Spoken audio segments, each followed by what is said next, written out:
Gas prices have absolutely surged. You're feeling it. I'm feeling it as well. Is the government to the rescue? They're proposing some pretty wild solutions. I've got that and more coming up.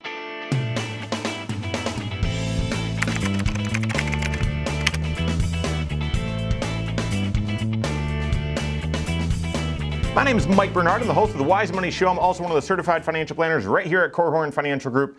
Make sure you hit that subscribe button, turn on notifications, and smash that thumbs up button. Just me, or our gas price is a little bit higher. Okay, terrible joke. Way too soon. This is outrageous how quickly gas prices have risen across the United States. And obviously we were seeing inflation, and then with how important Russia is in the global supply of gasoline. And I know that's, there's lots of decisions that have come over the past several years that has kind of put Russia in this position of strength when it comes to supplying a lot of the world's oil. And yet, either way, I mean, gas prices have just gone astronomical here. And take a look first. If you're feeling like, wow, how high are gas prices, and how is my area, my state, compared to the rest of the United States? Take a look at the AAA's website about current gas prices. Obviously, the coasts are areas where gas prices are the highest. On the West Coast,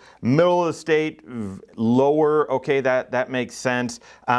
Average price right now is well over $4 a gallon, and if you look down below, what do we got? California and some others pushing almost $6 a gallon. That is outrageous. So the big question is, how do you as an individual cope financially, and how do we solve this? Well, politicians are taking their crack at solving it. I don't know if you've heard this, but a couple of states are actually discussing and debating whether they should give citizens money towards buying gas at the pump. And as if we're not currently dealing with inflation, let me just tell you, a few states are talking about just giving people $400, basically giving another stimulus, saying, oh, gas prices are high, here's some more money.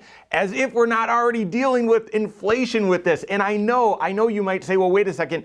There's a circular way. If this money is actually spent on gas, then there's a circular way that may not cause inflation, blah, blah. I mean, some people could debate that, but there's no way you can give people money, citizens money, and ensure that that goes directly to gas, right? They could spend it on whatever they want. Guys, this is a terrible idea, just my opinion. Okay, take a look. Of course, California, I mean, they've got, and I'm not talking about their politics here, but they've got the highest cost of gas in the country. And you might say, well, that's due to policies, whatever. Okay, I'm not going to get into all that. That's not what this channel is about. But they're talking about giving everyone $400. All their citizens, anyone with a vehicle registered in California, I believe, is, now I know they're debating this, it's not final yet, but giving everyone $400. Now, the way I break it down at $6 a gallon, that's about 66 gallons. I don't know, what is that? Fill your tank up 3 times, maybe 4 times, so it gets you maybe a month. It's a help, but what's the trade-off, right? We talked about how helpful those stimulus dollars were, and everyone enjoyed receiving those, but we don't like the cost of gas, we don't like the cost of chicken wings, we don't like the cost of a house, we don't like the cost of a vehicle right now. I mean, this printing of this money and just giving it to people creates inflation, and that's a concern. And it's not just California. Delaware also talking about doing the same thing. Now they're talking about giving everyone $300, and they're voting on that. Is that the solution? In my opinion, no. I don't think government can solve this problem by just printing money, for sure. I think it's more systemic. And again, it's hard not to get into politics here, but it has to do with policy. That's where the big solution is. To me, printing money, while that will help and it will feel good if you're one of the recipients, I think there will be more pain on the other side, simply because it would just add on to inflation, in my opinion. Other states, Michigan's talking about this, Maryland, a few states have already done it, Georgia's already done it, have actually talked about doing a gas tax holiday. You might have remembered this at times. Lots of states did this in the summer when gas actually, price of gas usually goes up. They will do a gas tax holiday to try to keep those prices from going up even higher. And it's already worked in some areas, but that's more of a Band-Aid, okay? And some would say that's a Band-Aid on a bullet hole. I mean, we've got a big problem with the price of gas, gas and where we're getting it from, supply, and all of that sort of stuff, thanks to what's happening over in Russia and Ukraine. But the gas, relieving the gas tax would help in some way, or doing a tax holiday would help in some ways, but it's not a permanent solution.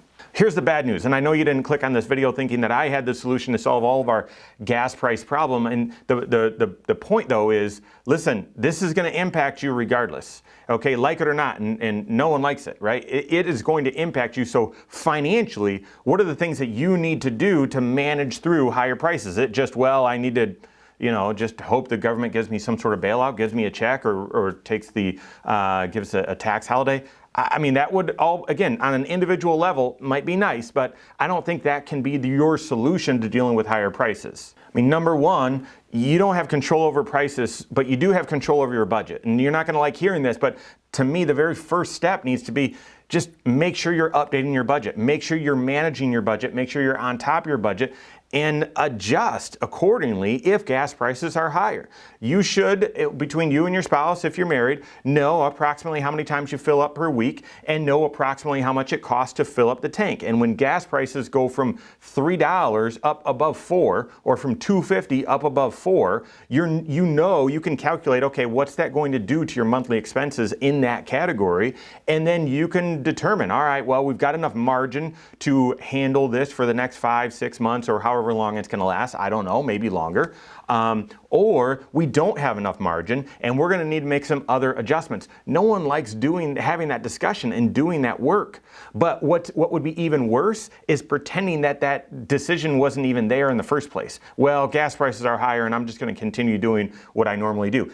Yes, you can continue to do what you normally do if you've got enough margin to cover that, okay? If you don't, then you're going to need to make some other adjustments. So updating the budget, that is the first step you need to do. Second, and not everyone can do this, but you got to look and see, is there a way that you can consume less gas? I mean, the other way, if this was, hey, the price of steak is going up, well, choose to eat less steak. Okay, that is what I've done. So the price of gas has gone up. Could you choose to consume less gas? Well, not so easy, but maybe there's some carpooling. Maybe there's some ride sharing that you can do to maybe offset some of this. I think between mortgage rates going up really, a lot, and now gas prices going up a lot, I think it's really going to shake a lot of consumers into making some different decisions. That's just my guess. But step two in this and managing high gas prices is see if you can consume less, see if you can do some ride sharing, see if you can make some other trade-offs to reduce the amount of gas you're needing to purchase. And then finally, okay, if you've done those things, then your day-to-day, your week-to-week cash flow, your present financial position should be adjusted, okay, for this new reality, however long it lasts. So then the third action item, or at least thing that I'd make you aware of with soaring gas prices, is the potential bigger implications on the economy. We've had crude oil, basically double within 12 months. And every single time that's happened, that's been followed by a recession at some point. Now, as an investor, you don't invest in just the good times and avoid the recessions. That's not how that works. But it could help you knowing that, well, this is going to put a strain on the economy. It's possible that the economy might stumble or have some slower growth or maybe even decline, recession in the near term. Maybe that can help you make other decisions, both on how aggressive you are with your investments, how much emergency fund you saved up, something like that. So just be aware that when gas prices and oil prices go up this quickly in the past, it has been a signal for a warning signal for the economy in the year or two ahead. All right, work with your CFP on that. As unpopular as it is to talk about high gas prices and talk about updating your budget, it's important work to do so that you can continue to make progress in your overall financial life, continue striving towards your financial goals. So work with your CFP on all of that. If you don't have a CFP on your team, you can contact one on my team. Find us online, Korhorn.com. That is Korhorn with a K, wisemoneyshow.com. You can find us there as well, or send us an email, info@korhorn.com. All right, there you have it. Go out and take your next wise step in your financial life.